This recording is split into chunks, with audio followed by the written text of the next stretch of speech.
Hello and welcome, Digital Tribe. So, from the depths of October right into November, the cosmos has been telling us a story, a real Scorpio story. And this isn't just, flipping a page on the calendar. This is a guided journey for the soul, an invitation to travel right through that thin veil. You see, during Scorpio season, the veil between the worlds, it gets really thin. It calls to us, inviting us into this personal sanctuary. Think of it like a hidden kingdom deep inside your own heart that's just been waiting for you to find it. The cosmos has been stirring those depths, kind of asking you to step onto the shore of your truest home. And this journey, let me tell you, it's been powered by some seriously intense cosmic energy. We've been navigating a massive Scorpio stellium, and what that means is you have a whole bunch of planets clustered in one sign just cranking up its energy. It's like the universe turned the volume on Scorpio all the way up, forcing us to face the truth. It's been a time for radical honesty, a deep dive into our own psychological underworld.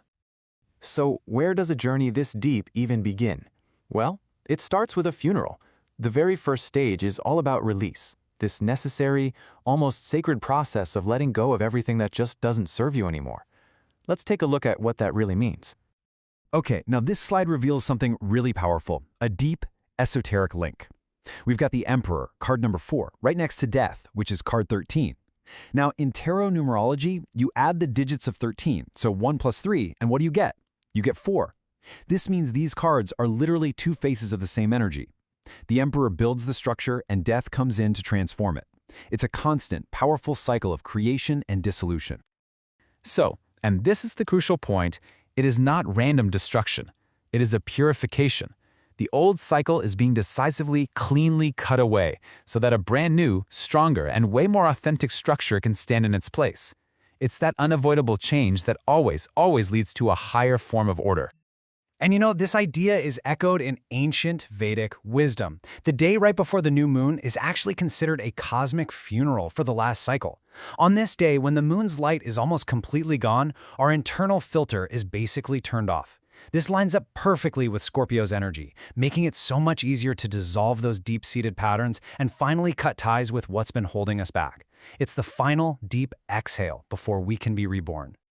And for so many of us, this release felt exactly like this. The Tower, a total required crash. But you have to understand, this was a divine course correction. This upheaval, it wasn't just random chaos, it was the necessary catalyst to completely demolish those old, limiting structures so they can never, ever stand again. All right, so after the crash, that's when the rebuilding begins. But to navigate this inner landscape, you're gonna need the right tools. So this next phase of our journey is all about gathering the wisdom and the sacred power that we need for the quest ahead. So here is a brilliant and really practical process for turning your ideas into actual reality, the loop of creation. It all starts with the Fool, pure potential, total trust. Then the Magician steps in and harnesses that potential with focus, conscious will. And finally, the Ace grounds that will into a tangible result. So it's trust, act, ground. And then you repeat. That right there is how you manifest real change. So as we're packing for this quest, there are 3 absolutely essential items for our spiritual inventory. I want you to think of these as your key, your healing potion, and your map. First up, the key of the Mentor. Because look, raw power and sheer will can only take you so far. The Hierophant is here to remind us that to go deeper, we need to seek out structured wisdom from a teacher, a tradition, or some kind of spiritual discipline. This is the key that truly unlocks that next level. Next, we need the breath of healing. Now, in the mystical tradition of Kabbalah, specific combinations of letters are seen as divine tools. This one, Mem, Vav, Mem, is all about spiritual cleansing. Meditating on these letters is like hitting a cosmic reset button. It purifies past mistakes and clears out all that karmic static. I mean, as the slide says, it's literally a divine wash cycle for the soul. And finally, we need the map of wholeness. In a lot of indigenous teachings, the 7 directions provide a guide for walking in balance. It's about honoring the east for vision, the west for introspection, the north, the south, above, below, and, most importantly, the center, which is your own sacred fire. That is how you find your true north. So, with our tools all gathered, we finally arrive at the climax of our story. After the cosmic funeral, after gathering our power, we emerge from the darkness into a brand new, empowered state of being.